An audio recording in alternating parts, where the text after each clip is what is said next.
The core focus of this trip for me, my first trip to South America as Secretary of State, is how we can make democracies deliver for our people. That is our common challenge, it's our common responsibility. And that's true in our countries, and it's true across the hemisphere.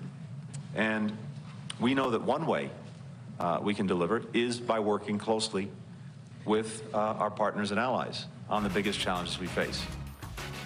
Esta gira se produce de Antony Blinken en un momento en que están ocurriendo muchas cosas al mismo tiempo.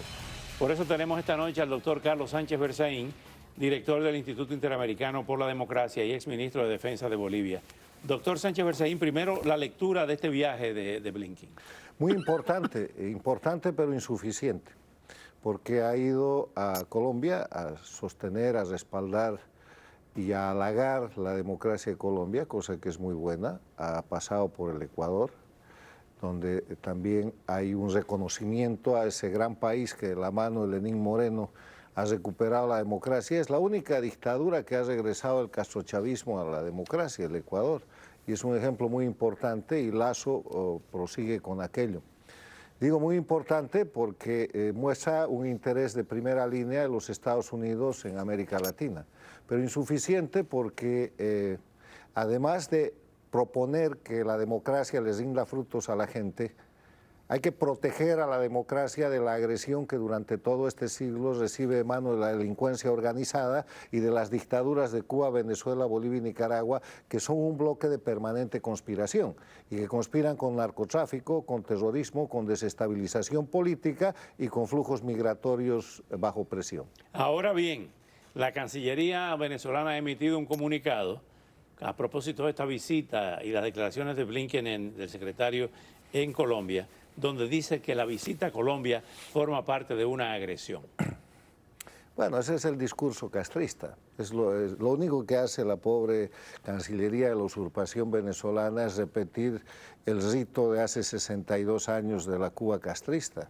Y si vemos los discursos y los planteamientos del régimen de Nicaragua y el de Bolivia, es lo mismo, porque tienen un eje de comunicación que es el antiimperialismo, tienen un eje de comunicación que es victimarse y el tratar de disfrazar permanentemente sus delitos y sus crímenes con hechos políticos. Y en contraparte a eso, la realidad objetiva está demostrando con la extradición de Saab y con la extradición del Pollo Carvajal y con toda la apertura, que esto es un verdadero sistema de delincuencia organizada, porque, por ejemplo, ya han empezado a salir datos desde España, antes de que el Pollo Carvajal llegue siquiera a Estados Unidos, de la cantidad de dinero que Venezuela le ha dado para corromper la Argentina a los Kirchner y para romper ese proceso democrático. Y a Evo Morales.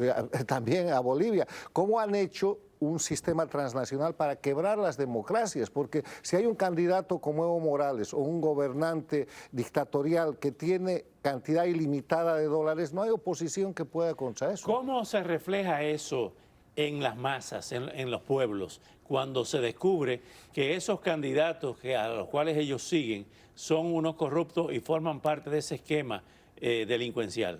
La sabiduría popular es tan grande, Oscar, que los pueblos ya lo saben. En Bolivia hay un señalamiento de que Evo es un corrupto y un vinculado al narcotráfico y un constructor del narcoestado y un violador de menores desde hace muchos años. Ahora sale la evidencia a la prueba y el pueblo se siente satisfecho diciendo lo sabíamos, menos mal que más vale tarde que nunca. En la Argentina, desde el momento en que se produce el escándalo de la valija famosa de Antonini Wilson, sí, se sabía que los Kirchner estaban recibiendo el apoyo de la delincuencia organizada transnacional. Y ahora sale la verificación y los argentinos simplemente aceptan eso como un reconocimiento a la sabiduría popular. Los pueblos lo saben. ¿Va a tener consecuencias en los próximos procesos electorales en el caso de Argentina? Yo creo que sí. La elección que viene ahora en noviembre va a ser una elección catastrófica para el kirchnerismo, que es el castrochavismo argentino. ¿Qué pasa con Perú? En Perú parece que el Congreso le está haciendo la vida un yogur a Pedro Castillo y van a aprobar o han aprobado una ley que limita su poder de disolver el Parlamento, como hizo Fujimori. Bueno, lo que pasa en el Perú es que el Perú, a diferencia de todas las democracias de América Latina, es un sistema semiparlamentarista.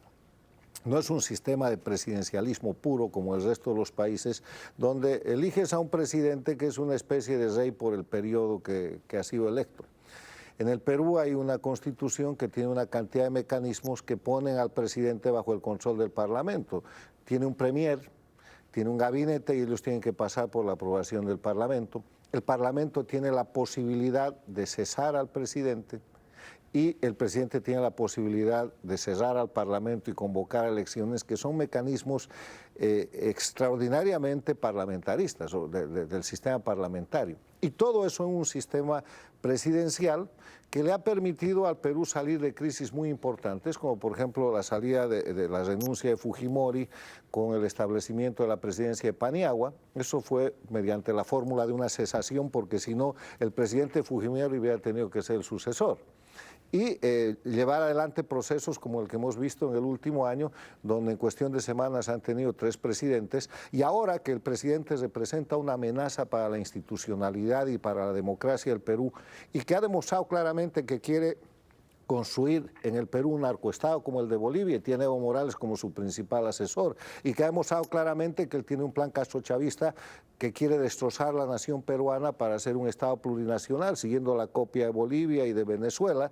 Entonces, las instituciones se están resistiendo y están funcionando, y tienen al presidente contra la pared por medio de la ley, y en cualquier momento, si insiste en eso, aunque ha dado un retroceso importante Castillo, que yo creo que es nomás una maniobra de distracción y de disuasión, puede quedar cesado Castillo.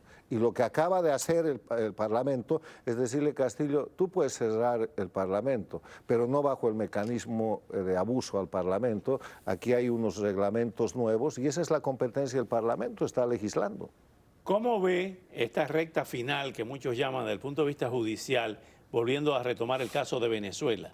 Si finalmente son condenados o negocian los extraditables o los extraditados. Bueno, los extraditados son criminales, van a negociar y eso va a traer consigo la certificación de una cantidad de hechos que se saben. No hay que olvidar, Oscar, que el principal requerido de extradición se llama Nicolás Maduro. Hay 15 millones de dólares de premio por su captura, y ese premio está establecido por tribunales de Nueva York y tribunales de la Florida en función de la Convención de Palermo contra la delincuencia organizada transnacional, y con él parte su gabinete, pasando por Diosdado Cabello, el presidente de su Corte Suprema. Esa es una organización criminal. Me dijeron, esto es un rumor, que está negociando el presidente de su Corte Suprema, Moreno. Sin duda, porque sabe, hay un viejo adagio que dice: cuando a tu vecino le cortan, lo afeitan, pon las barbas en remojo. Y ahí están empezando a caer, y eso va a terminar con la dictadura que va a tocar a Cuba, que es el cerebro gris de toda esta organización criminal, desapareciendo las dictaduras. Doctor Sánchez Berzaín, muchísimas gracias. Que su palabra sea una premonición. Al volver hablamos con